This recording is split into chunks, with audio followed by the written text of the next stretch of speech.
1925ರಲ್ಲಿ ಸ್ಥಾಪಿತವಾದ ಭಾರತ ಕಮ್ಯುನಿಸ್ಟ್ ಪಕ್ಷವು ಪ್ರಸಕ್ತ ದಿನಮಾನಗಳ ಸಮಸ್ಯೆಗಳಿಗೆ ದನಿಯಾಗುತ್ತಾ ಬಂದಿದ್ದು, ಸಮತ ರಾಜ್ಯದ ಕನಸುಗಳೊಂದಿಗೆ ಶ್ರಮಭಕ್ತಿಯ ಸಂಘರ್ಷದ ಶತಮಾನದ ಪಯಣವಾಗಿ ಜಾಥಾವನ್ನು ನಡೆಸಲಾಗುತ್ತಿದೆ ಅಂತ ಪಕ್ಷದ ಸಾತಿ ಸುಂದರೇಶ್ ತಿಳಿಸಿದ್ದಾರೆ. ಕಲಬುರಗಿ ನಗರದ ಪತ್ರಿಕಾ ಭವನದಲ್ಲಿ ಸುದ್ದಿಗೋಷ್ಠಿ ನಡೆಸಿ ಮಾತನಾಡಿದ ಅವರು, ಭಾರತ ಕಮ್ಯುನಿಸ್ಟ್ ಪಕ್ಷವು ನಡೆಸುತ್ತಿರುವ ಸಮರಶೀಲ ಹೋರಾಟವು ಇದೇ ಡಿಸೆಂಬರ್ 24ಕ್ಕೆ 100 ವರ್ಷ ಪೂರೈಸುತ್ತಿದ್ದು, ಈ ಹಿನ್ನೆಲೆಯಲ್ಲಿ ಕಮ್ಯುನಿಸ್ಟ್ ಪಕ್ಷದಿಂದ ಜನಸಮುದಾಯ ಸಂಘಟನೆಗಳೊಂದಿಗೆ ಸಂವಾದ ನಡೆಸಲು ಕರ್ನಾಟಕ ರಾಜ್ಯಾದ್ಯಂತ ಜಾಥಾ ನಡೆಸಲಾಗುತ್ತಿದ್ದು, ಈ ಜಾಥಾವು ಡಿಸೆಂಬರ್ 7ರಿಂದ ಸುರ್ಪುರ್ ಮಾರ್ಗವಾಗಿ ಜಿಲ್ಲೆಯನ್ನು ಪ್ರವೇಶಿಸಿ ಡಿಸೆಂಬರ್ 9ರವರೆಗೆ 2 ದಿನಗಳ ಕಾಲ ಜಿಲ್ಲೆಯಲ್ಲಿ ಸಂಚರಿಸಲಿದೆ ಎಂದಿದ್ದಾರೆ. Bureau report, RJ32 Kannada news, Kalaburagi. 6 ಜಿಲ್ಲೆಗಳನ್ನು ಕ್ರಮಿಸಿ ಇವತ್ತು ಕಲಬುರಗಿಗೆ ಬಂದಿದ್ದೇವೆ. ಇದಿನ್ನೂ ಕೂಡ 23ರವರೆಗೆ ಕರ್ನಾಟಕ ರಾಜ್ಯದ ಉಳಿದ ಎಲ್ಲ ಜಿಲ್ಲೆಗಳನ್ನು ಸಂಚರಿಸುತ್ತಾ 23ಕ್ಕೆ ಬೆಂಗಳೂರಿಗೆ ನಾವು ಸೇರ್ತೀವಿ. ಬೆಂಗಳೂರಿನಲ್ಲಿ ಒಂದು ಸಮಾವೇಶ ಮಾಡೋದ್ರ ಮುಖಾಂತರವಾಗಿ ಈ ಒಂದು ಶತಮಾನೋತ್ಸವ ಸಂದರ್ಭದ ಒಂದು ಕಾರ್ಯಕ್ರಮವನ್ನು ನಾವತ್ತು ಸಮಾರೋಪ ಮಾಡ್ತಾ ಇದ್ವಿ.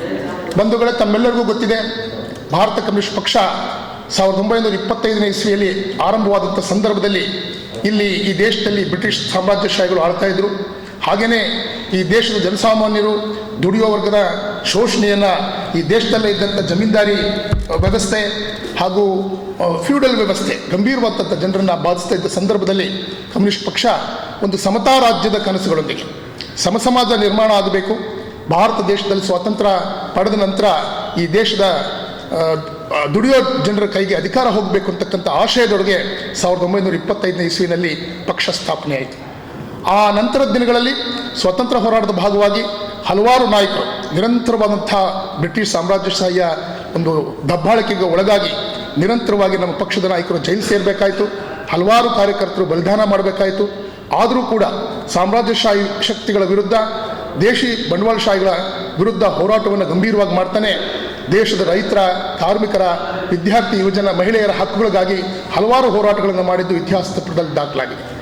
ಆ ನಂತರ ಸ್ವಾತಂತ್ರ್ಯ ನಂತರದ ದಿನಗಳಲ್ಲೂ ಕೂಡ ಇವತ್ತಿನ ಪ್ರಸಕ್ತ ದಿನಮಾನದಲ್ಲಿರ್ತಕ್ಕಂಥ ಸಮಸ್ಯೆಗಳಿಗೆ ನಿರಂತರ ಹೋರಾಟಗಳನ್ನು ಕಟ್ಕೊಂಡು ಬಂದಿದೆ.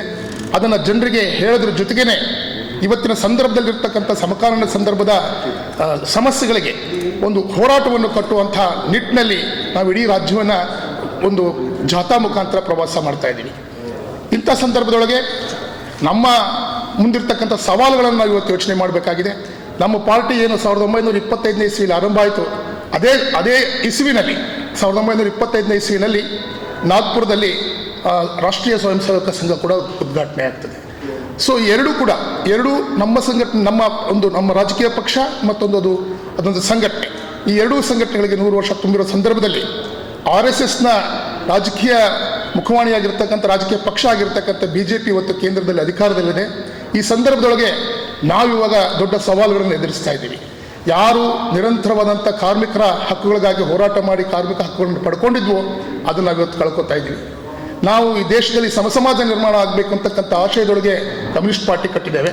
RSS ಸಂಘಟನೆ ಈ ದೇಶದಲ್ಲಿರ್ತಕ್ಕಂಥ ಜನರನ್ನು ಧರ್ಮದ ಆಧಾರದ ಮೇಲೆ ವಿಭಜಿಸಿ ಅಧಿಕಾರವನ್ನು ಮಾಡಬೇಕು ಅಂತಕ್ಕಂಥ ಆಲೋಚನೆಯಲ್ಲಿ ಇಟ್ಕೊಂಡು ಹೋಗಿದೆ. ಸ್ವತಂತ್ರ ಹೋರಾಟದಲ್ಲಿ ನಮ್ಮ ಪಕ್ಷದ ಹಲವಾರು ನಾಯಕರು ಬಲಿದಾನ ಮಾಡಿದ್ದಾರೆ. ಆದರೆ RSSಗೆ ನಮಗೆ ವೈರುಧ್ಯಗಳು ಬರೋದಿಲ್ಲ ಅಂದರೆ, ಸ್ವಾತಂತ್ರ್ಯಕ್ಕಾಗಿ ಹೋರಾಟ ಮಾಡಿದಂಥ ಮುಂಚೂಣಿ ನಾಯಕರಾದಂಥ ಮಹಾತ್ಮ ಗಾಂಧಿಯವರನ್ನು ಕೊಂದಂಥ ಒಂದು ಇತಿಹಾಸ ಅವರಿಗಿದೆ. ಈ ಹಿನ್ನೆಲೆಯಲ್ಲಿ ಇವತ್ತು ನಮ್ಮ ಮುಂದೆ ದೊಡ್ಡ ಸವಾಲಿದೆ. ಕೇಂದ್ರ ಸರ್ಕಾರ ಇವತ್ತು ಜನವಿರೋಧಿ ನೀತಿಗಳನ್ನು ಅನುಸರಿಸೋದ್ರಿಂದ ಅದಕ್ಕೆ ಪೂರಕವಾದಂಥ, ಅದನ್ನು ಬದಲಾವಣೆ ಮಾಡ್ತಕ್ಕಂಥ, ಜನಪರವಾದಂಥ ಒಂದು ಹೋರಾಟವನ್ನು ಕಟ್ಟತಕ್ಕಂಥ ದೊಡ್ಡ ಜವಾಬ್ದಾರಿ ನಮ್ಮ ಮುಂದಿದೆ. ಈ ದೇಶದಲ್ಲಿ ಇವತ್ತು ಬಹುತ್ವವನ್ನು ಕಾಪಾಡ್ಕೋಬೇಕಾಗಿದೆ. ಈ ದೇಶದ ಸಂವಿಧಾನ ಇವತ್ತು ಬದಲಾವಣೆ ಮಾಡಲಿಕ್ಕೆ ಹೊರಟಿರ್ತಕ್ಕಂಥ ಶಕ್ತಿಗಳ ವಿರುದ್ಧ ಹೋರಾಟವನ್ನು ನಾವು ಗಟ್ಟಿಗೊಳಿಸಬೇಕಾಗಿದೆ. ಈ ದೇಶದಲ್ಲಿರ್ತಕ್ಕಂಥ ಜನಸಾಮಾನ್ಯರು, ರೈತರು, ಕಾರ್ಮಿಕರು ಮತ್ತು ವಿದ್ಯಾರ್ಥಿ ಯುವಜನರ ಮುಂದಿರುವ ನಿಜವಾದಂಥ ಸಮಸ್ಯೆಗಳಿಗೆ ದನಿಯಾಗಿ ಹೋರಾಟ ಕಟ್ಟೋ ದೃಷ್ಟಿಯಿಂದ ಕಮ್ಯುನಿಸ್ಟ್ ಪಾರ್ಟಿ ಈ 100 ವರ್ಷಗಳ ಅವಧಿಯ ಈ ಒಂದು ಹೋರಾಟವನ್ನು ಜ್ಞಾಪಿಸ್ಕೊಳ್ತಾನೆ ಕರ್ನಾಟಕ ರಾಜ್ಯದಲ್ಲಿರ್ತಕ್ಕಂಥ ಸಮಸ್ಯೆಗಳಿಗೆ ದನಿಯಾಗಿ ಮುಂದಿನ ದಿನದಲ್ಲಿ ಸಮತಾ ರಾಜ್ಯದ ಕನಸುಗಳನ್ನು ಇಟ್ಕೊಂಡು ನಾವು ಹೋರಾಟ ಕಟ್ಟಬೇಕು ಅನ್ನೋ ಉದ್ದೇಶದಿಂದ ಈ ಜಾಥಾವನ್ನು ಇಲ್ಲಿವರೆಗೂ ತೆಗೆದುಕೊಂಡು ಬಂದಿದ್ದೇವೆ.